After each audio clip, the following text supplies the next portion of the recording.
Hi everybody and welcome to the next instalment of the DG video. You know, it's been great to see so many causes that we've been looking at and doing over the last few months. One of the areas that came to me over the last month or so was a Rotarian from Baronia, who is Greg Mossop.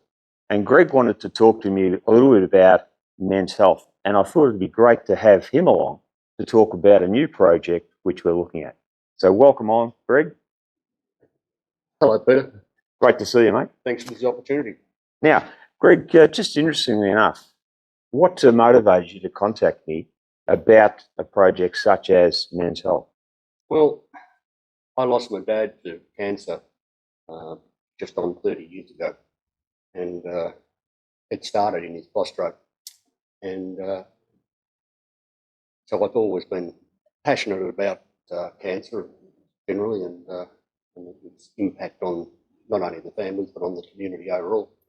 And I happened to be watching the Legends game a couple of weeks back, and the thought occurred to me that there might be a way that Rotary could get involved and support that cause and develop a relationship with the Legends and see how Rotary can further impact the community as a result. Yeah. So you actually contacted Ted Whitten and you contacted Mark as well, just to see if they'd be interested in working with us as a partnership? I tried to contact Ted, and Yeah. that's for all the logical reasons. That's not an easy exercise. Right. I vividly remember the evening I was sitting in my lounge, and I think I was having my first beer for the evening, and phone rang, and this boy says, "Mr. Mossop," and I said, "Yes." He said, "This is Ted Whitten." And after I picked the phone up, we had a long discussion about what he does and what Rotary does, and we come to the agreement that there might be some way that we could work together. And that's when I came back to you and said, "What are you doing on such and such a date?"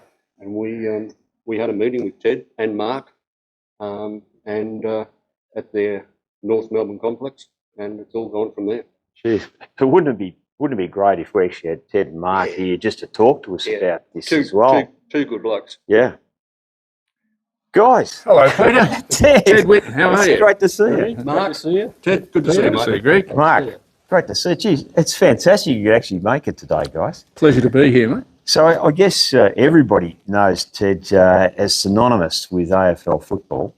So tell me a little bit about your journey. Obviously, your dad is of course, Mr. Football, as I like to call him. What was your first recollections about being in the football world?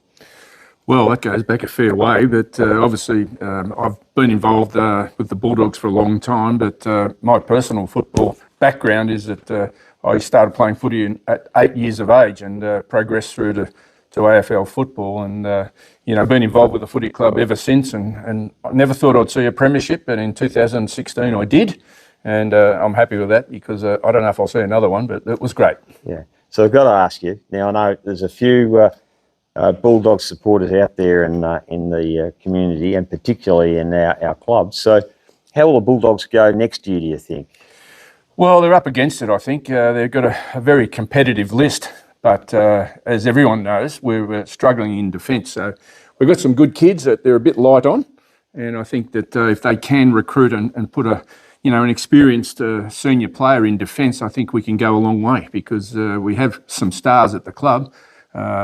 People like Darcy, young Sam Darcy, fantastic player, going to be a superstar, but we got to get a tall, strong defender.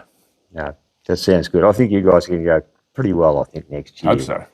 So, Ted, let me ask you, when obviously your dad suffered from prostate cancer, Yep. Was that the first motivation for you to do something about that and sort of construct the Legends game and do other things for that area?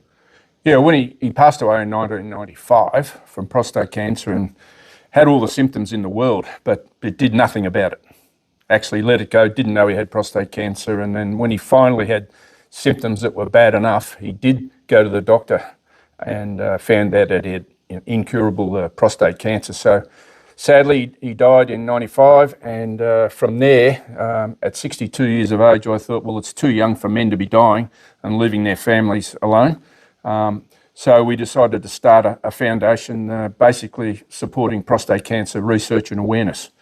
And that went for 25 odd years before we decided to amalgamate with the Australian Prostate Centre, which has been fantastic. That association with the clinic now, world-class clinic, is brilliant. So it's going ahead gangbusters. It's really good.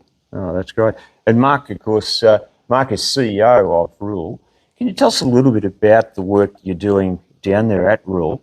And also, as a partnership for Rotary, how do you see our partnership working in the longer term? Yeah, so two key bits to it. One is as Ted alluded to, the Australian Prostate Centre is our centre where we do our research and we treat about 5,000 men and support their families from all over Victoria every year. And that was built really to help men who don't have private health insurance that we felt weren't getting access to the care they needed. And we know we can prolong their life if we get to them early enough. So that's our physical centre where we do a lot of the work. And then Ted invented a great program called Time to Test about 12 years ago, which means we can't get the men to come to us. But if we take the service to the men where they live in their environments, then we can get them to get tested. So it's a program called Time to Test, and we probably see about 8,000 to 10,000 people in contacts through that, and that is done through a bus. And we take a bus with the medicos, the nursing team. We can have conversations. We go to local sporting clubs. We go to a lot of Rotary functions, community fairs, the field days in the country, and we think that's really important because it drives the awareness. So I think in the conversation when we caught up with you and Greg, we thought there could be a great opportunity for us to look how could we pair up with the wonderful work you do in the communities at a lot of your events. How could we pair up in those events and create an awareness where if we can get one man tested that wouldn't otherwise get tested and gets picked up early, he'll have a much longer life. So we're really excited to explore that with the Rotary team. So with that, what you're suggesting to our clubs is that if your club would like to have some testing, that the bus can actually be taken to your particular club area. We have a sausage sizzle, which the proceeds would go to the Rural Foundation. But more importantly, it gets a great opportunity for the community to be involved and actually to advertise Rotary on that. Now, the other thing you mentioned to us that you'd actually have the Rotary logos on the van itself. Correct, yeah. So we could work on putting some branding on the bus so that when we park it side by side with the Rotary at whatever that community function is, we can co-brand it. So I think that's a great way because we know the wonderful work that Rotary does across the community. So that's where the community lives that we talk to as well.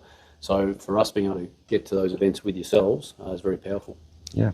And of course, what we do know is that whilst it's constructive on men's health, of course, the wives, the girlfriends, the partners, and that have a vested interest in making sure their menfolk are tested and actually live long and healthy lives. I think that's so true. I think for us, being able to get out into the community and promote it takes the stigma out of it. And we also know that the partners are quite often the best person to drive the individual to get tested. So if we can get that communication out, and particularly in the rural areas where men are no different to the city people, they're very busy, but they tend to be a bit more reticent to come to medical facilities. So if we can raise that awareness through their partners or themselves, that's a big plus. Yeah, it is too.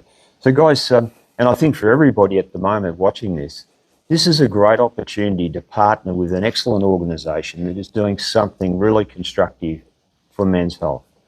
If you're interested as a club, please contact Greg. It'll be on the website, guys, so you can actually have a look at it from there. Please contact Greg. Greg will put you in contact with the Rural organisation. We'll see if we can get that to as many clubs as possible. It's going to be not only, I think, a great deal of fun for everybody to get together, but also we're going to bring the community in. And we're also going to get an opportunity, I think, to actually get together with an organisation that is doing a lot of help for prostate cancer.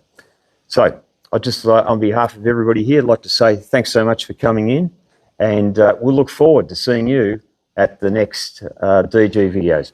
Bye for now.